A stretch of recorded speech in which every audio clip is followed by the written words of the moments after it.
and the opportunities between our two nations and two democracies, most importantly. Increase trade, increase economic development, but most importantly, drive investment between the two countries. If you look at the NCR region, which has had a period over the last 20 years of rapid change, rapid development, a very strong package to compete against the other hubs that exist in India, whether that might be on the education side, the right framework to continue to innovate and grow the education sector. How has the American government FDI policy affected the service sector in the Delhi NCR region?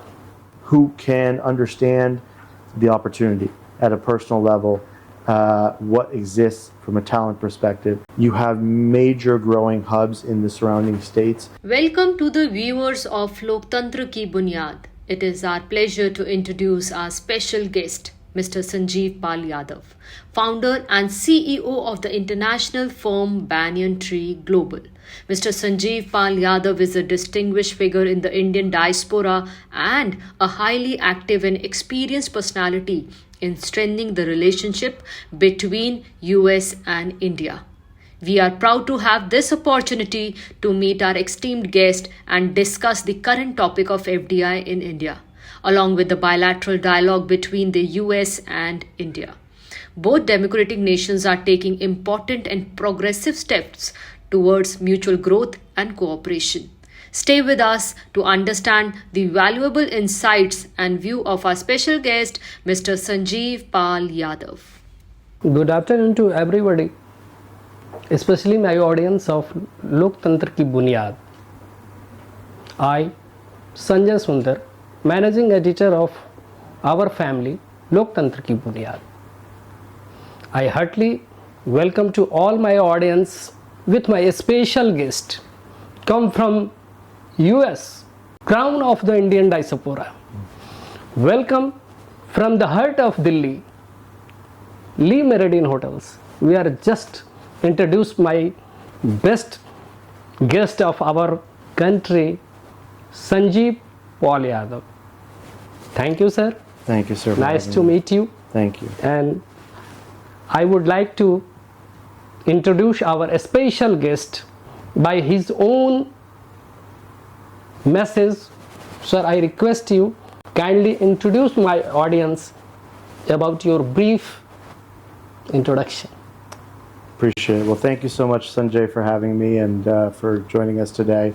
My name is Sanjeev P Yadav. I was born and raised in the United States in a small state called Vermont in the northeast of the US, but ancestrally hail from Delhi with a strong affection in my heart for India and for Delhi as well, and this beautiful country, and am greatly excited about the dynamism of this growing and vibrant economy and the opportunities between our two nations and two democracies, most importantly, India and the United States, in terms of really transforming the world in the 21st century in terms of innovation, in terms of spirituality, and most importantly, in terms of shared values.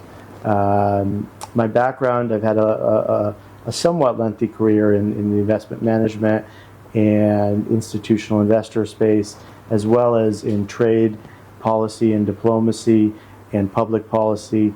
And today we really are focused on how to harness and enhance and drive forward the dynamism of that US-India relationship, increase trade, increase economic development, but most importantly drive investment between the two countries, and use those shared democratic values and principles of the two nations as the underpinning and the foundation of this long-standing relationship that we hope will continue to flourish in the years to come. Thank you. Our audience, I would like to say about our sir, respected sir Sanjeev sir. He is the crown of Indian diaspora. The heartiest welcome to our family, just like Loktantra Ki Bunyad, and say about he is the CEO and founder of Banyan Global. You know what is the importance of name of the banyan tree? Banyan tree means Akshavat. It means the work never go in well.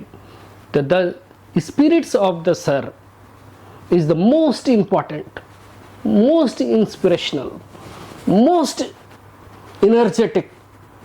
They, sir, invite us for the trade, for the social entrepreneurship, for in the sector of award-winning strategic and public affairs consultancy. That is the most important about Sir's company. Sir, global accelerator and as an investor, I would like to some ideas about the FDI in India, because it is just a very, very, very important thing in the circumstances of the trade organizations, trade agreements with US. On in such a circumstances, we are seeing the all international power setup is go this and that way. In this context, I would like to say that our US and Indian relationships become closer and closer and closer, and with strong values of the trades and tariffs. So I would like to ask you some little questions regarding the facts. What are the key sectors that attract American FDI in Delhi and NCR? Yeah, I think I'll start off first by saying to your opening kind of statement there that I think the U.S.-India relationship, while we've undergone an interesting period in terms of the trade negotiations that have taken place between the two countries, I go back to what underpins the relationship, which is those shared values. And regardless of occasional disagreements between two democracies, at the end of the day, the shared values drive that forward. I think the United States has been a leading foreign direct investor into the Indian economy, into the Indian public markets as well as the private markets, and that will continue to grow and develop. If you look at the NCR region, which has had a period over the last 20 years of rapid change, rapid development, and I think over the last decade especially, we've seen this transformation in terms of infrastructure development, mass transit development, I think the real estate sector. So if I was to take a step back, I think real estate and infrastructure development will continue to be big critical drivers in the NCR region as we continue to harness the growing population, the growing innovation and setup of new companies and new areas of expertise. The key drivers are going to be how do we keep enhancing mass transit systems, connecting all aspects and all areas of the NCR region, including the surrounding states and the urban hubs, and creating different transit corridors. I think real estate will continue to be a driver to manage the growing interest and demand for tourism in this region, the history that is here that is so vital to it being a major attraction globally. I think India, if I look at 2026, this is India's year, this is India's moment, from a tourist, from a interest perspective, from a history and spirituality perspective, the world is really taking notice. So I think a critical driver to continuing to build upon that success is how do we improve not only the mass transit, but the tourism sector, the hospitality sectors, urban development overall is one area. And then I think as you move beyond that, you look at, okay, how do we take advantage of the diaspora? As you talked about this Indian diaspora, it is in many ways the great asset that underpins the relationship as well, in addition to those shared values. So how do we take the diaspora and leverage the diaspora relationship to enhance corporate investment into the NCR region? More corporate HQs coming to India, hiring locally, building that connectivity and that fiber between the two nations. I think that is critical. And then across the other sectors, you look at global capability centers from a corporate perspective, as India is undergoing this next iteration of its development to software development, artificial intelligence, machine learning, cybersecurity, fintech. You know, you have this amazing UPI payment system that has become an export to the world about India's ingenuity and innovation in payment platforms and integrated payment platforms. So I think there's a wide, vast area where all of these areas will come together to drive, I think, also homegrown growth that foreign investors can tap here in Delhi. What are the regulatory requirements for the American companies looking to invest in the Delhi NCR region? Well, I think that is really tied to the policy changes or policy developments that will happen at the center, at the central government level. Less so, I think, at a state level.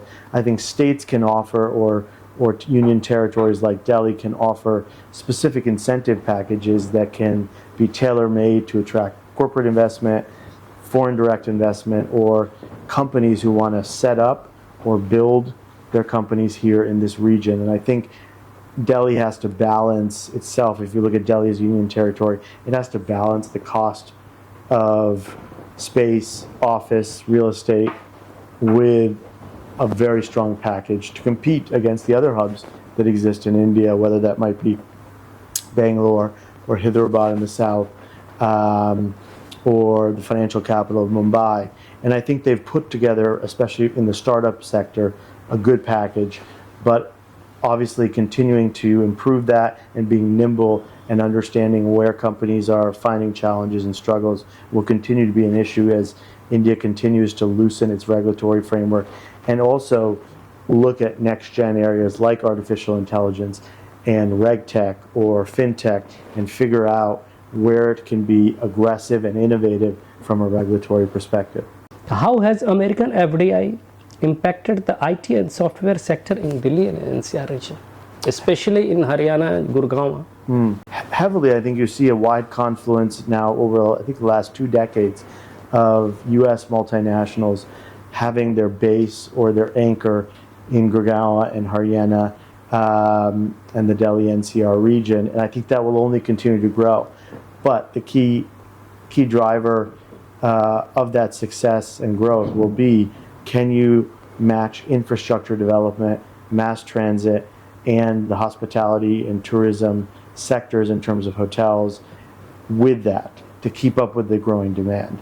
And number 2, can you create on the education side the right framework to continue to innovate and grow the education sector to keep meeting the talent needs, right? Because at the end of the day, if you don't keep driving forward talent, companies have to look elsewhere. And so I think while they have continued to find great talent here, we need to be continuing to work with American universities, other global universities, about how can they find a home in Delhi NCR and in Gurgaon and broader Haryana to set up research institutes, to set up partnerships and joint ventures and degree programs that are going to continue to develop the necessary talent to really support the corporate growth of investment into Gurgaon. How has the American government FDI policy affected the service sector in the Delhi NCR region? Well, I think it has been a net positive over time in terms of being able to support the growth of American companies into India, into the Delhi NCR region, and it's a net positive. And I think that will only continue to grow, and I think a great contributor to that has been the diaspora. We look at some of the leading multinationals. They are led by Indian diaspora members or Indian Americans who have a deep understanding both personally and in their experiential sense of having perhaps grown up here or having their parents or relatives grown up here, who can understand the opportunity at a personal level, what exists from a talent perspective in this region. And I think that will continue to help and grow corporates really expanding their presence here. And I think what my hope is that we see in the next years to come, whether it's an Apple, whether it's a Microsoft or a Google, that they are looking to the Delhi NCR region for next-gen talent in the artificial intelligence area, in core innovation sectors, as they look to develop innovative product development for global markets, not only just the US, and have India as a hub for that. What makes the Delhi NCR region an attractive destination for American FDI? No, I think that's a great question. And I think, at its core, if you look at it, what jumps out? Access, availability of travel. Delhi is the center. You have a major international airport. It is the seat of government. You have access to the regulatory policy frameworks that are being developed on an ongoing basis. Easy access from a travel perspective. Now you have another major airport has come online also in the region. You have major growing hubs in the surrounding states. UP is becoming a major manufacturing hub for core next-gen technology areas that India needs both domestically from a consumption perspective, but where there are great partnership opportunities with their American counterparts in defense and aerospace and other areas like that.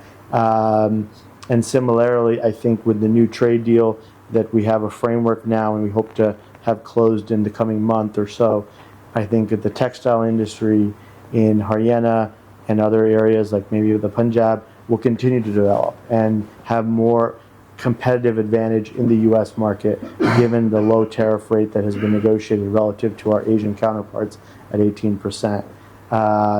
So I think there's enormous opportunities. Are there any special investigation on project underway for promotion American FDI in the Delhi NCR region? From the American side? Or? Yeah.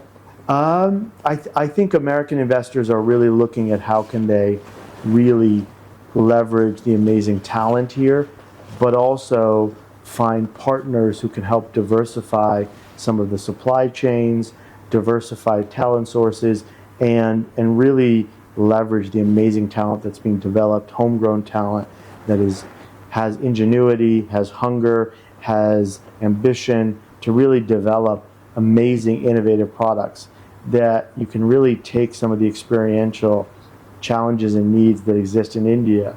And I think if you apply and combine that with American investment expertise in the venture capital and private equity sectors, India can really develop with American capital support products that can really help solve many challenges in Africa and South America and in other developing nations around the world. And India can really be the lead innovator for the global South. And that's a huge opportunity. You combine American capital support with the innovation that's being developed here, homegrown. That's an opportunity and a driver. It is a very hot question, or it is my favorite question I would like to ask with you. How has the recent US-India trade agreement impacted FDI flows between the two countries, particularly in Delhi NCR region?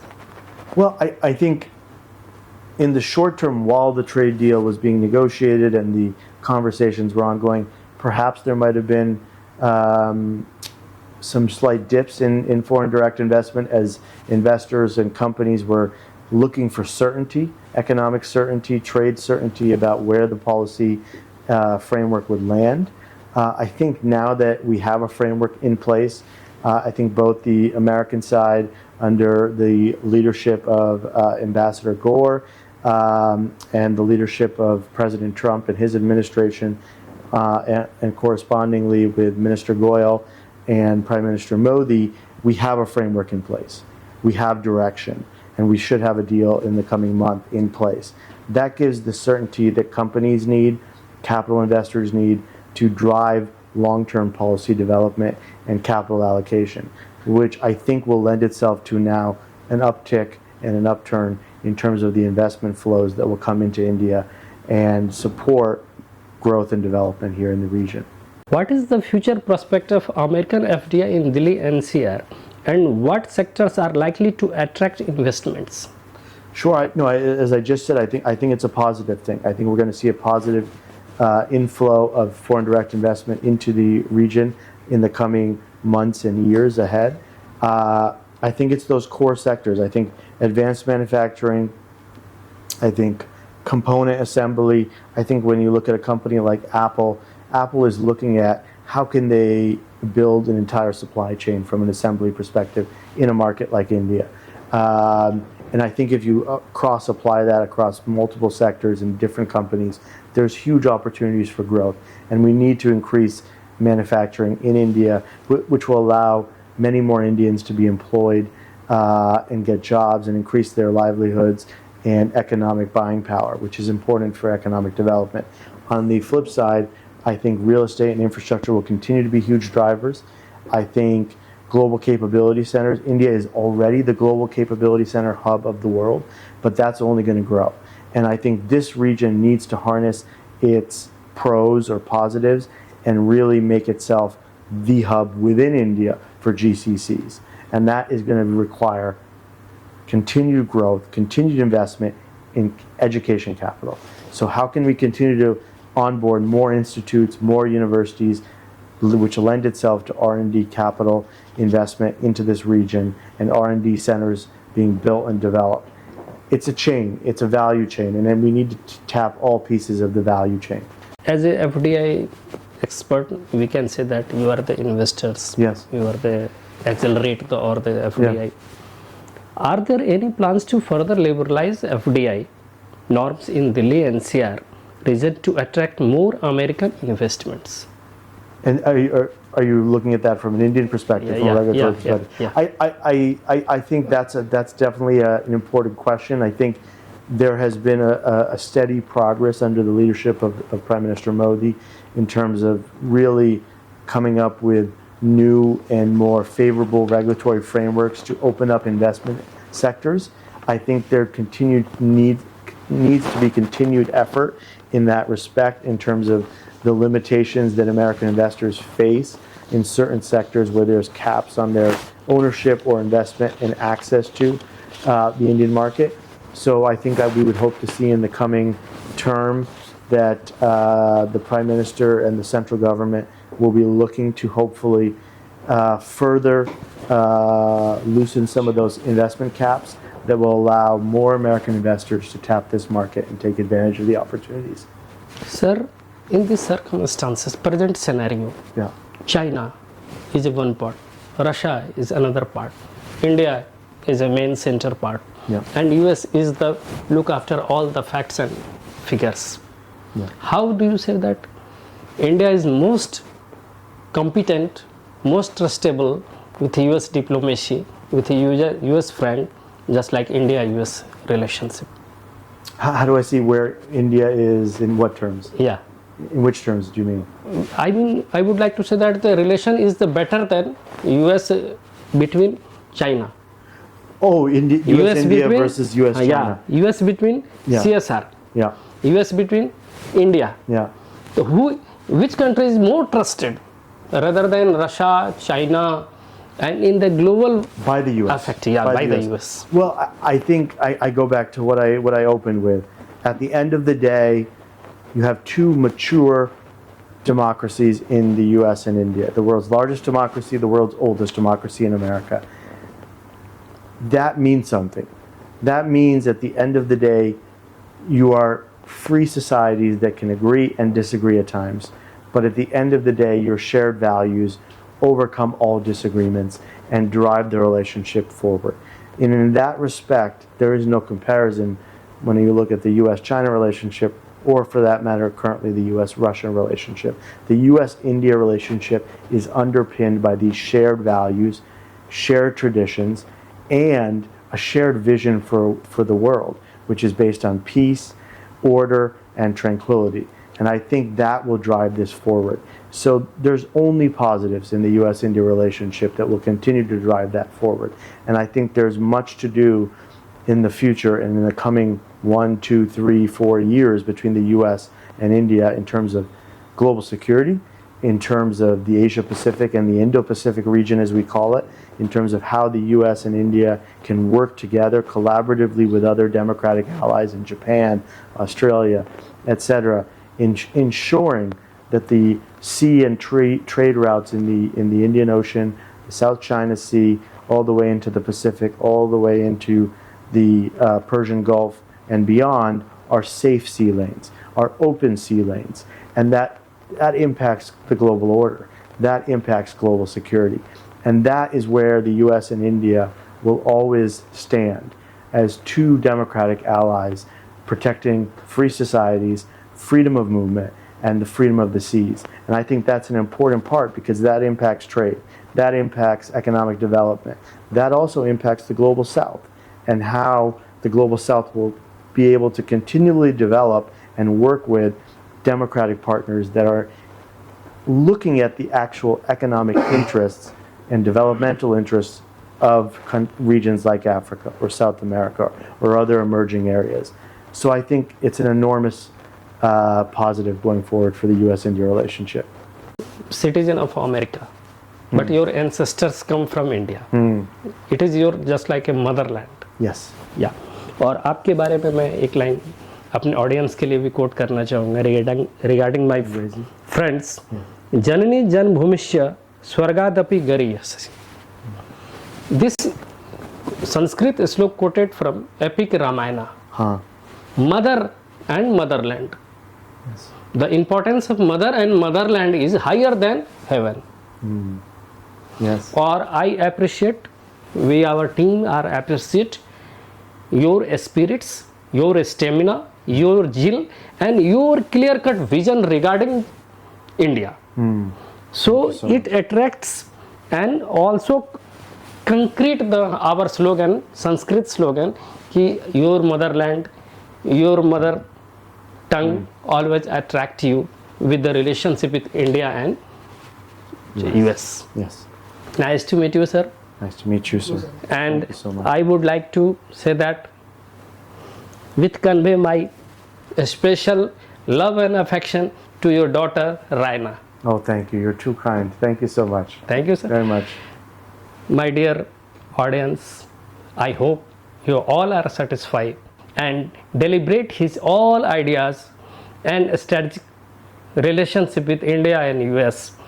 Really, I say that he is the crown of our Indian diaspora. Thank you very much. All of you stay with us. Thanks a lot from our heart, our sides. Thank you so much. Appreciate it. Thank you. हमसे जुड़े रहने के लिए हमारे YouTube channel को subscribe करें और नई वीडियो की नोटिफिकेशन के लिए बेल आइकॉन को दबाएं। अगर आप ये वीडियो Facebook पर देख रहे हैं तो लाइक जरूर करें और ज्यादा से ज्यादा शेयर करें। धन्यवाद।